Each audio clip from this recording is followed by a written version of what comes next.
What up, AP?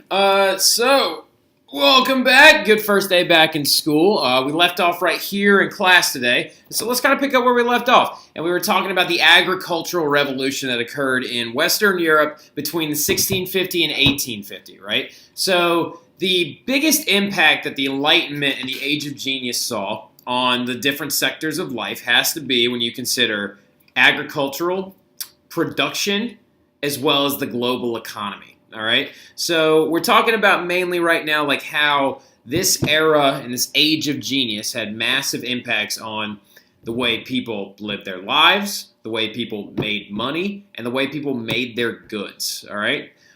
Big thing we started talking about was, of course, the old way of doing things, the open field system, right? The land was divided into large strips. Each family was given a set number of strips. They farmed each of them. However, it was a very ineffective system due to the fact that they had to allow certain strips of land to remain open to winter, or fallow is what they're called. Very inefficient. It used up a lot of different stuff and a lot of different resources. But of course, their major crops that they used in this old open field system was wheat, oats, rye, beans. Population is going to begin to rise, so bread prices are going to go up with them.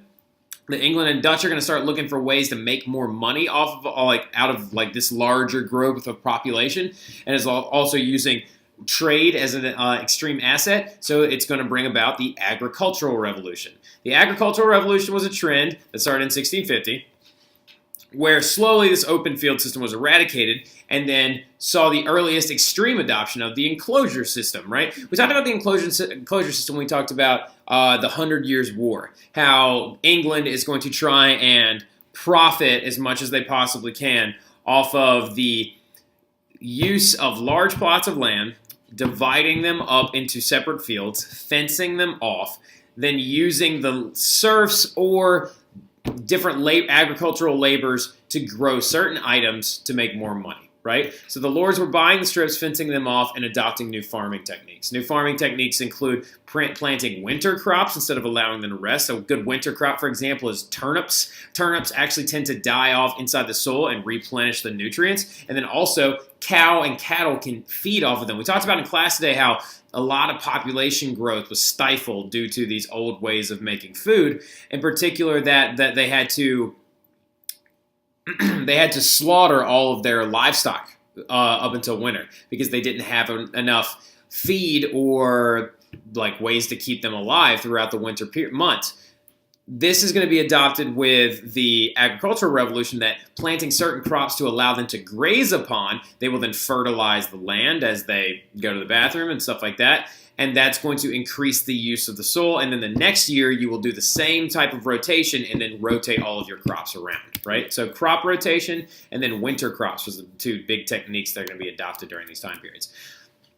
Now, the the agricultural revolution is going to be led in particular by what is known as the Low Countries, i.e. Holland, Netherlands, what you know as the Dutch, right? Low Countries just means the nations of Holland, not including Belgium, though. So mainly the Netherlands. The Netherlands is Low Countries, where Santa Claus is from and stuff like that. Amsterdam, or dense population, is going to drive this movement to provide for its people.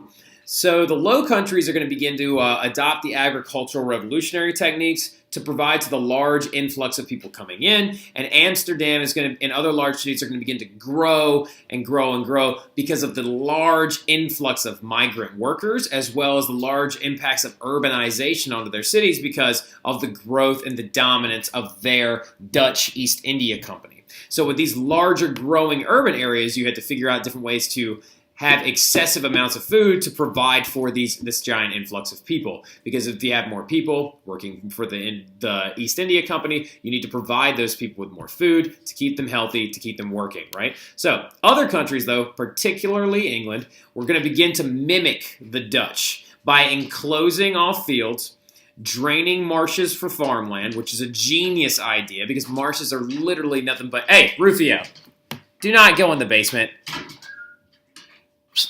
Get out of the basement. I do not trust you down there. Come here. So draining the marshes for farmland and also specializing different crops according to area, all right? For example, there are going to be a lot of, oh no, come back here. There are going to be a lot of different groups and areas that are going to begin to grow certain items like from the New World that they were being discovered, like peppers and potatoes and things like that. Certain areas of the Netherlands are going to be used to farm rabbits and other types of livestock. Cows are another going to be a large market. And this actually right here, for example, is an example of a Dutch vegetable market. So the Dutch are also, when I say specializing crops, different Dutch landowners are going to begin to get their certain there's certain enclosures to grow certain crops to create large demand for different vegetables. We have what I think that's rhubarb right there. Example of also the citrus fruit coming from the New World, as well as the potato, which was literally considered like the best vegetable and one of the best discoveries that anybody had ever had up until this point, right? So other countries, particularly England, are going to start draining off these marshes, enclosing different lands, and specializing their crops, right? So now, another massive advancement that's going to come along during the late 1600s, early 1700s is a man by the name of Jethro Tull. Not the band, calm down, Kevkar, I know what you're getting at, but not the band, but his actual invention, okay? And his invention is called the seed drill, which is a device for the direct planting of crops to reduce the amount of labor. So, this right here, that's the seed drill. I'll zoom back out in a second so you can see what else you have to write. But that's the seed drill. The seed drill is a very, very basic use that can actually be operated by a man or by single horses instead of necessarily oxen or large herding animals. But a mule was also very often used. But the seed drill actually has the plow attached to it, has large wheels, and this giant hopper up here for the seeds. And so as it's pulled along, it tills the field and then distributes the seeds in an even fashion using the vibrations from it being pulled across the ground to plant them actually at an even depth, which was one of the biggest things about it. And then this rake would actually follow, this rake would actually follow behind, covering the seeds back up again. So it's like an automatic planter. It's a genius idea. This is a big part of the agricultural revolution. Jethro Tull and his seed drill. Also, the specialized breeding of livestock is going to be coming around. So they're going to begin to selectively breed certain strains of cattle, certain strains of sheep that were going to produce more wool, certain strains of chicken that actually had larger pieces of breast meat, and then as well as certain bulls for the use of meat going towards the winter. So for example, this specialized breeding of livestock was most evidenced in the weight of bulls before slaughter. One of the biggest ones was apparently in the early 1700s, the average weight of a bull that was being slaughtered was about, I think it was like 100 and like something, 185, almost 200 pounds. And then leading up to the mid-1700s, the average weight was 384 pounds, all right? So showing you just the massive difference of selective breeding. And another thing about the selective breeding of livestock, very, very popular in England, was the selective breeding of horses, all right? It was particularly for fox hunts and things like that. But by 1870, England was producing, now this is on the heels of the agricultural revolution, England is going to begin to produce 300% more food than they did in 1700. Working the land, though, only rose by 14%. So you're looking at a massive output. Massive output. But also keep in mind, really quickly, and write this down really fast somewhere with an asterisk, is the development of better livestock is also agricultural tools require the use of less labor, all right? So problems with that are going to be coming and right here, and its negative impacts on the poor, okay? So less labor needed as time went on. So the Parliament, though, is going to eventually enforce the enclosure of the remaining land in England to meet the demand of urbanization, right? So, which is, of course, migration to cities from the countryside. So by 1815, at the end of the Napoleonic era, the entire rest of England had adopted the enclosure system and had completely eradicated the ideas of the open field system. Sorry if you see this little tail back here. He's just getting some pets. Hey, buddy. So anyway, now the negative impacts on the poor, though, particularly when it comes to the agricultural revolution, because the poor, of course, are always going to be impacted severely, are landless laborers, right? Landless laborers are going to have no rights. They're going to have to work till dusk till dawn. What I mean by landless laborers is they are contracted out labor that is going to be brought in to help during harvest or they're going to be they're not a part of the village life anymore. They don't work on these specific, they don't actually own the property that they work on, and they don't actually work it for specific lures. They're going to have to be brought in for the help of processing a lot of the stuff that's coming off of these farms, right? So landless laborers had very little rights. They work from dusk till dawn. They work 6 days a week all year, and then unemployment is also going to skyrocket due to the limited use of labor needed for this new agriculturally revolutionized area. And so the transformation of peasantry from landowners, well, sort of owners, you know what I mean? Like working specific strips for the subsistence farming for their families, to landless workers is going to be a massive, massive shift. So you have a lot of people that aren't necessarily directly involved in the production of the crop. They're brought in as extra labor later on, which is what you think about when you think of migrant farm workers today, right?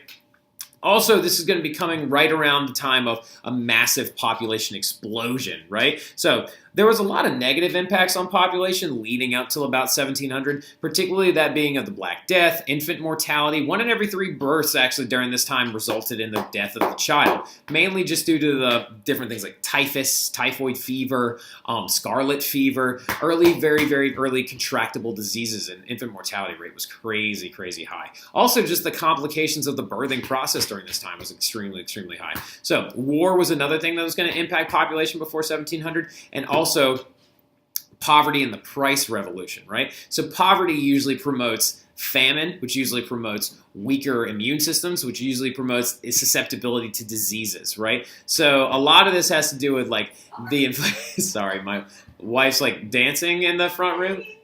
So anyway, now the inflation, what I mean by the price revolution is the inflation of prices almost 6 times after the influx of all that Spanish gold and silver that we talked about when they had their steady economic decline. But it's going to affect everybody as that metal finds its way into the economy of Europe. Now, this is that nasty picture of those cow udders that I was talking about earlier. So now population growth starting in 1700 is going to be mainly due to a lot of different causes. But finally the plague's going to end, which is a huge one.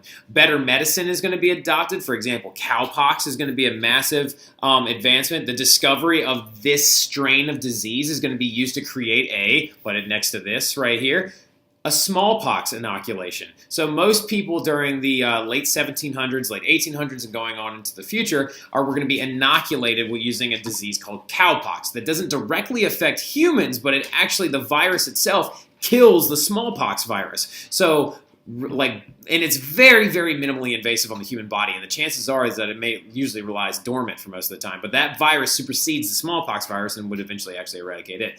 Now, absolutist efforts of better water and sewage is going to help with the growth of population, leading to more cleanly environments and less disease. Enclosure and the drainage of swamps are also going to limit the numbers of insects that carry a lot of these contagions and things like that. And then the infrastructure is going to be growing as well. And when I say infrastructure is going to keep food fresher, I mean we have more developed roads. We've got a canal system that now actually operates. So you've got all of these different systems in place to keep food more fresh, to feed your population for longer, right? So also, new fruits from all over the world are going to become more plentiful, leading to better diets and leading to people being able to be healthier for the rest of their lives.